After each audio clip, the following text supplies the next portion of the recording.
Hulumtimi pa mbikëqyrje me rrushfet, skema e kurseve të gjuhës gjermane, i transmetuar në fillim vitin e kaluar, vuri në pa dyshimet për veprimtari të kundërlehtëshme të kursit të gjuhëve të huaja, Edin Skenderaj.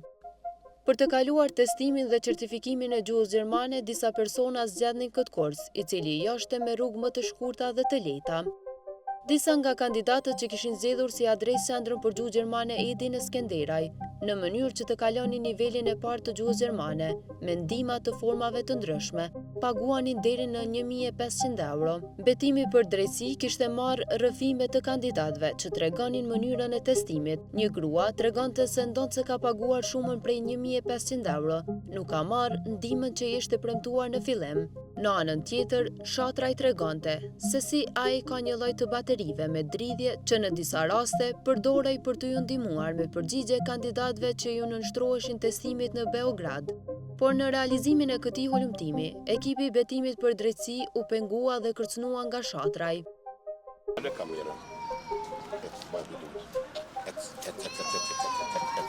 E kum ditë edhe keqëzua dhe telefonat e keqëzua. Me mu ka vëdojt punë. Sa ka më dalë punë? Hulumtimi zbardhi mënyrën se si kurset e gjuhëve në vend funksionojnë pa mbikëqyrje të institucioneve. Në anën tjetër, gjatë kohës së hulumtimit, Inspektorati i Arsimit kishte bërë vizitë inspektuese në këtë kurs, po ashtu, Prokuroria Themelore në Mitrovic ka autorizuar policinë për ndërmarrjen e veprimeve. Lidhur me keqpërdorime betimi për drejtësi, si asnjëherë më parë, argumentoi me emra dhe veprime konkrete, dyshimet për keqpërdorim të fondeve në një nga organizatat me fondet më të larta, në Bashkësinë Islame të Kosovës. Hulumtimi tregonte se rreth 160.000 euro dyshohet të jenë përvetësuar nga ish antari i BIK-ut, Bare Rexha.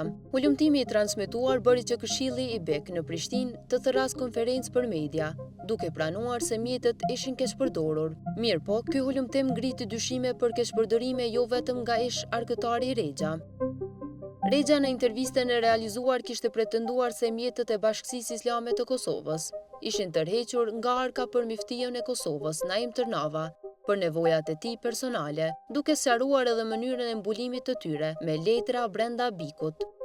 Hulumtimi i realizuar kishte detyruar Bashkësinë Islame që të ushtrojë kallëzim penal ndaj ish arkëtarit Rexha.